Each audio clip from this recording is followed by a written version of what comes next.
Bismillahirrahmanirrahim. Dear students, welcome to the chemistry class.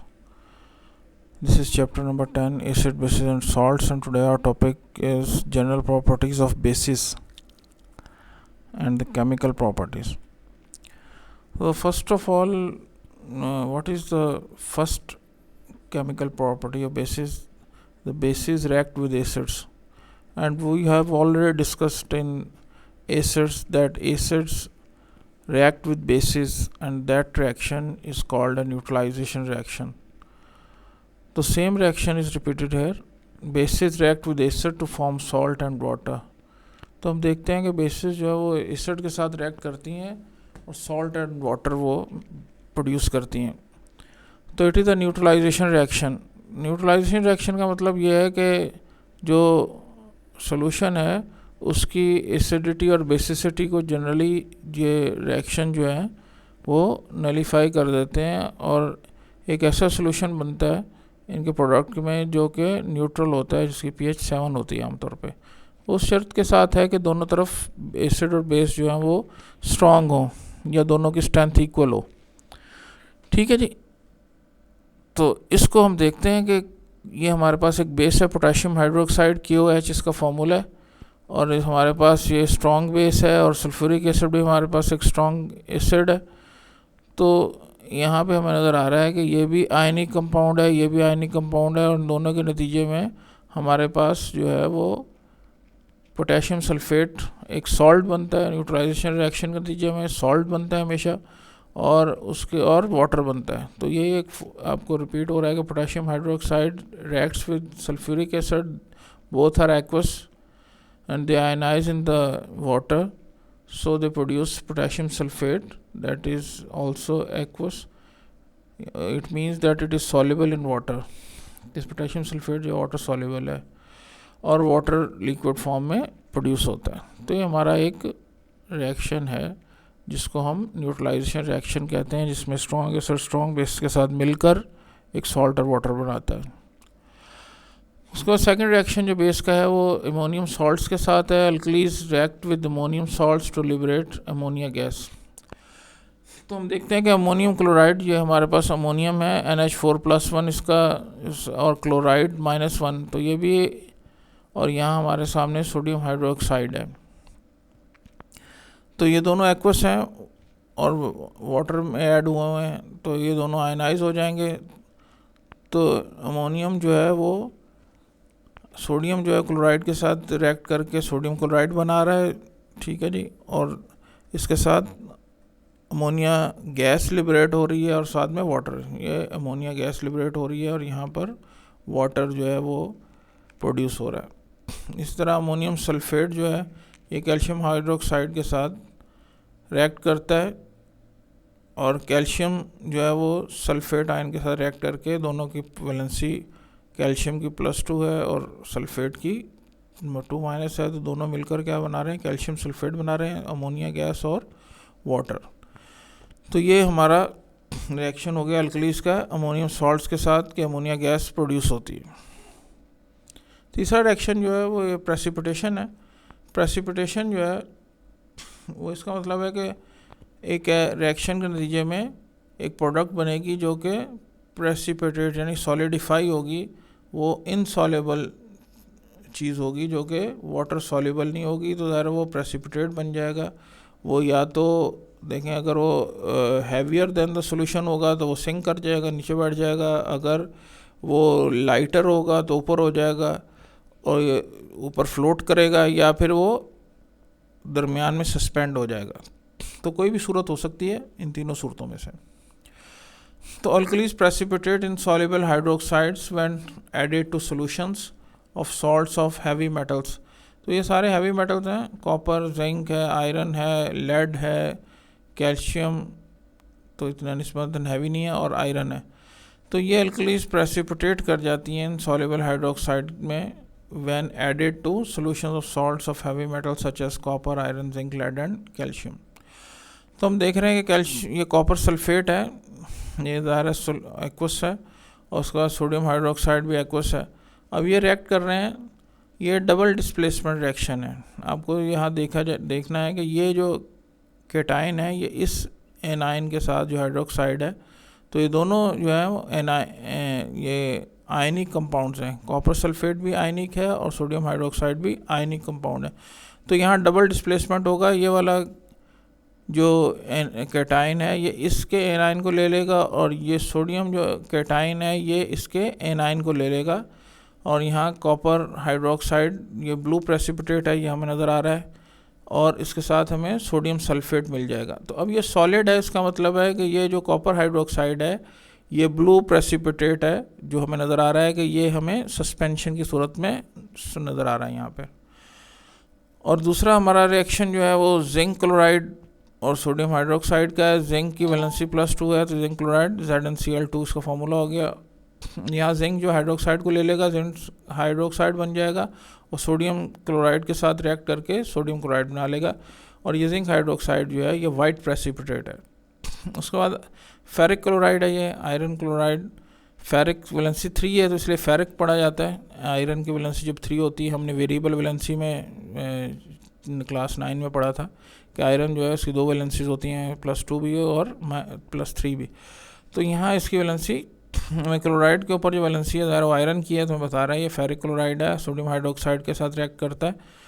तो ये cation जो है इसके एनाइन को ले लेगा, आयरन हाइड्रोक्साइड बना लेगा और ये सोडियम क्लोराइड बन जाएगा। और ये बैलेंस इक्वेशन है, दोनों तरफ हमें यहाँ 3 और यहाँ भी 3 दोनों में, तो हमें बैलेंस्ड केमिकल इक्वेशन भी करनी है। ये लेड नाइट्रेट है हमारा और ये सोडियम हाइड्रोक्साइड के साथ रिएक्ट करेगा, तो लेड जो है हाइड्रोक्साइड को ले लेगा, लेड हाइड्रोक्साइड, और यहाँ सोडियम नाइट्रेट को ले लेगा, सोडियम नाइट्रेट बन जाएगा। तो ये सारे रिएक्शन जो है हमें नज़र आ रहा है कि डबल डिस्प्लेसमेंट रिएक्शन है। दोनों कैटाइन और एनाइन जो है अपनी पोजीशंस चेंज कर लेते हैं, ठीक है जी। और कैल्शियम क्लोराइड का रिएक्शन हो रहा है सोडियम हाइड्रोक्साइड के साथ, और हमें नज़र आ रहा है कि कैल्शियम जो हाइड्रोक्साइड को लेकर कैल्शियम हाइड्रोक्साइड बना रहा है। कैल्शियम की वैलेंसी +2 है, तो इसलिए हाइड्रोक्साइड पे 2 वैलेंसी है। और सोडियम हाइड्रोक्साइड जो है इसका सोडियम जो है क्लोराइड के साथ मिलकर सोडियम क्लोराइड बना लेगा, तो ये भी वाइट प्रेसिपिटेट। तो आयरन का जो ब्राउन प्रेसिपिटेट है ये हमें नज़र आ रहा है, और जिंक हाइड्रोक्साइड, लेड हाइड्रोक्साइड और कैल्शियम हाइड्रोक्साइड ये सारे वाइट प्रेसिपिटेट्स हैं। और फेरस सल्फेट है, यह फेरस क्यों है कि सल्फेट के ऊपर -2 चार्ज होता है और आयरन +2, इसलिए ये फेरस सल्फेट है। और ये सोडियम हाइड्रोक्साइड के साथ रिएक्ट कर रहा है, तो आयरन यानी फेरस हाइड्रोक्साइड बनेगा ये। तो डर्टी ग्रीन प्रेसिपिटेट है, ये हमें नज़र आ रहा है, प्लस सोडियम सल्फेट है ये।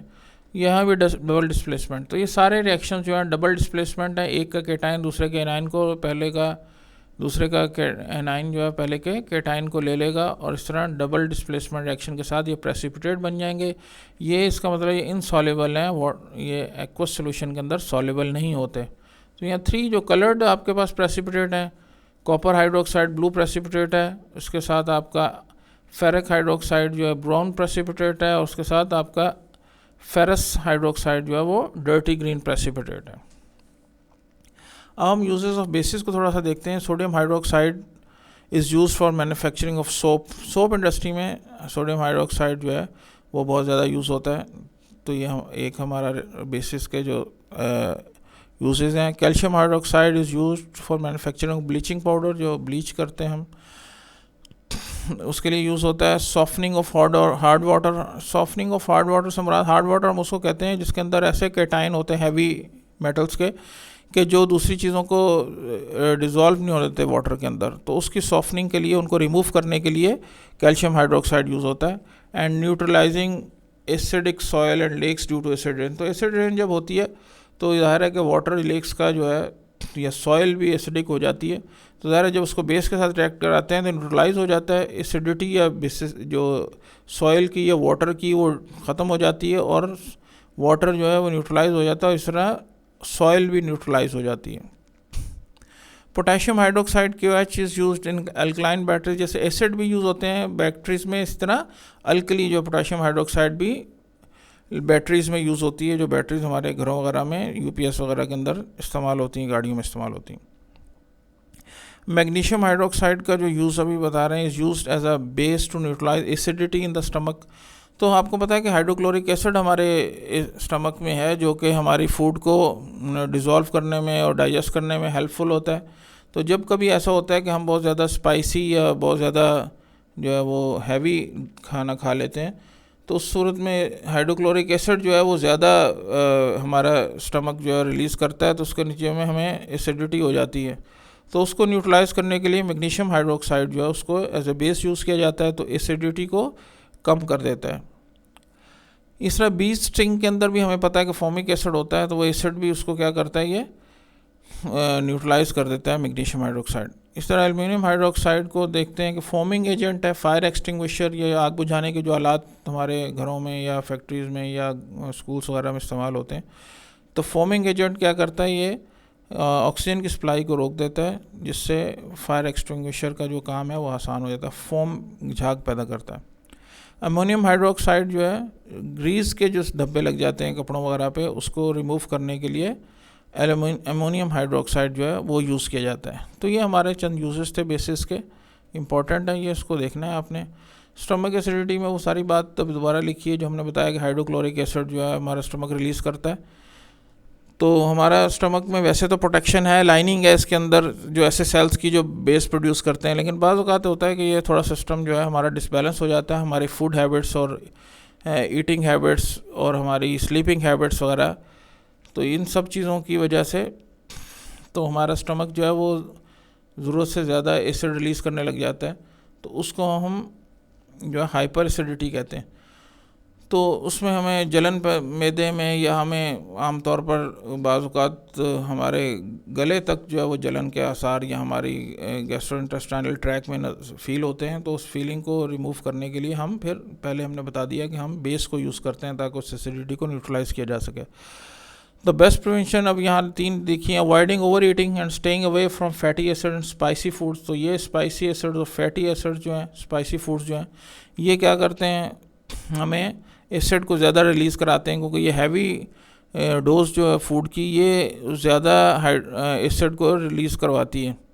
तो हमें ज़्यादा नहीं खाना चाहिए, और दूसरा हमें फैटी एसिड और स्पाइसी फूड से स्टे अवे करना चाहिए, दूर रहना चाहिए। दूसरा, simple and regular eating, remaining in an upright position for about 45 minutes after taking meal. खाना खाने के बाद फ़ौरन सो जाना, जो रात के खाने के बाद अक्सर हम लोग करते हैं कि खाना खाया और सो गए। तो ये जो है उसको सादा खाना भी रखें, और उसके साथ साथ हमें खाना खाने के बाद फ़ौरन नहीं लेटना चाहिए, बल्कि 45 मिनट्स तक हमें अपराइट पोजीशन में सीधा रहना चाहिए। और third, keeping the head elevated while sleeping. Pillow वगैरह यूज़ करना चाहिए। अगर हम तकिया इस्तेमाल नहीं करते, पिलो यूज़ नहीं करते, तो उसका नतीजा ये होगा कि एसिड का जो फ़्लो है वो हमारे ऊपर के पार्ट की तरफ ज़्यादा होगा, तो उससे हमें एसिडिटी ज़्यादा फील होगी। तो ये 3 जो प्रिवेंशन है हाइपर एसिडिटी के, जो हमें यहाँ बताए गए।